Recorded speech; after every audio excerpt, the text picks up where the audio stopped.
You just have to hear this completely ridiculous turn of events in the Hunter Biden conspiracy theory. Tucker Carlson, Fox News host and propagandist, now claims that he had obtained the absolutely final, devastating smoking gun documents that would completely nail and destroy Hunter Biden and by extension Joe Biden.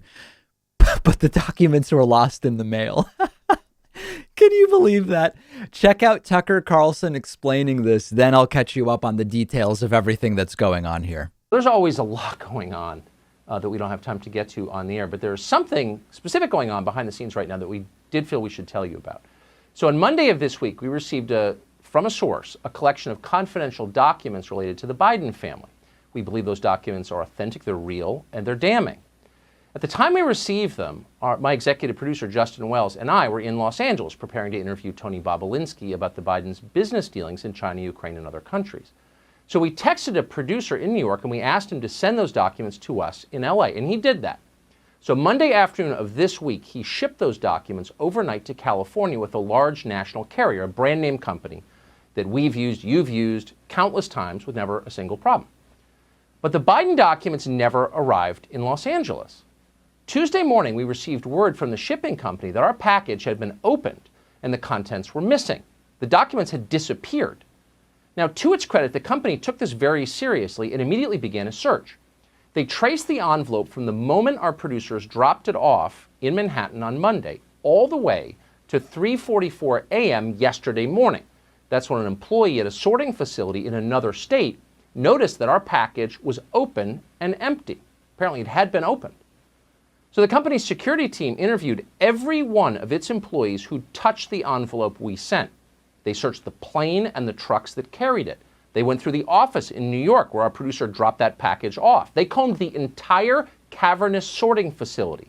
They used pictures of what we had sent so that searchers would know what to look for. They went far and beyond, but they found nothing. Those documents have vanished. As of tonight, the company has no idea and no working theory even about what happened to this trove of materials, documents that are directly relevant to the presidential campaign just 6 days from now. We spoke to executives at that company a few hours ago. They seemed baffled and deeply bothered by this, and so are we. There is just so much here, and this is actually fascinating because the disappearance of the supposed documents that are supposedly damning has become part of the conspiracy. When he says a carrier, it could be USPS. More likely he means FedEx or UPS. My guess is if this had been USPS, he would be very clear that it was the Postal Service. So I assume this was UPS or Federal Express. The idea is the fact that the documents were lost is part of the conspiracy to suppress the information, but understand that every aspect of this is completely indefeasible. Here's a conspiracy theory. Well, here are counterpoints. For example, as were presented on Fox News a day ago to Rudy Giuliani when interviewed on Fox Business. Here's a counterpoint to what you're saying, Rudy. Your questions are part of the conspiracy to suppress the story we are telling. Well, you can't really prove that that's not the case, but there's no evidence for it. We had documents and they were damning, but they got lost. And the fact that someone implicitly, the idea is someone took them, that's part of the proof now that the documents were damning, except we can't show you the documents because we don't really know. Now, as a reminder, this is the conspiracy theory about Hunter Biden that starts with Hunter, who lives in California, flying across the country to get 3 laptops fixed at a repair shop run by a blind guy who says because he's blind, he didn't actually see Hunter Biden drop off the laptops, but he believes it was Hunter Biden, despite the fact that the person didn't claim to be Hunter Biden, because one of the laptops had a sticker on it for the Beau Biden Foundation, which is Hunter's late brother. And for some reason, after flying across the country to have his 3 laptops repaired, it sounds like a comedy skit, Hunter never picked the laptops up. So the blind repairman, who wasn't actually even sure, who didn't actually see Hunter Biden, but somehow believed that it was, naturally turned the laptops on, read Hunter Biden's private emails, and made copies of what was on the hard drives. and then sent the laptops to the FBI. But the FBI, according to the repairman, didn't do anything with the laptops. So the repairman a while later said, I know, I'll call Rudy Giuliani and give him the material I copied from the laptops. That story, where Hunter Biden, for some reason, has 3 laptops repaired at a shop 3,000 miles from where he lives and then never goes back and gets the laptops. That's the genesis of this story now, with Tucker Carlson losing the documents. Now, as far as the documents are concerned, nobody makes a copy. Nobody takes pictures of each page with a cell phone. You send the only copy you have across the country with no backup. What?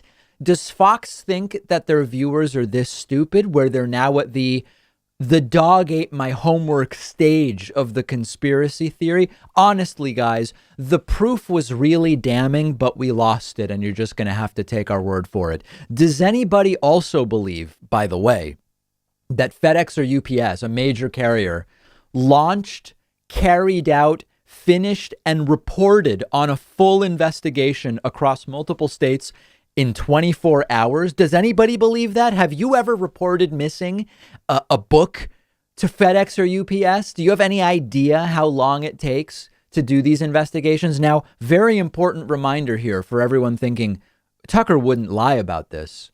In defending Tucker Carlson in a lawsuit, Fox News lawyers argued in September, the things Tucker says on his show should not be interpreted as facts. It is entertainment. That's actually the defense Fox News lawyers used in court in a lawsuit a month ago. You can't literally believe the things Tucker says because it looks like news, but it's merely entertainment. So in truth, this entire story could be made up because Tucker's show is entertainment. It's amazing. It's an amazing time we live in.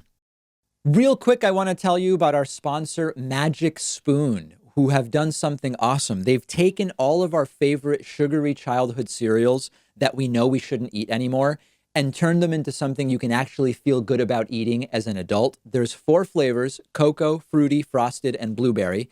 They taste great. They're crunchy. They're sweet like you would expect this type of cereal to be, but it's perfect for a ketogenic diet because one bowl has only 3 net carbs, 12 grams of protein.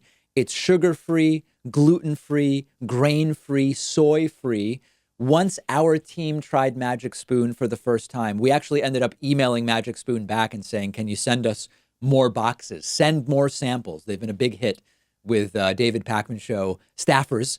And Magic Spoon knows how delicious their cereal is because if you don't like it, they'll refund all of your money, no questions asked, and you'll get free shipping when you go to magicspoon.com/Pakman and use the code Pakman. That's Pakman.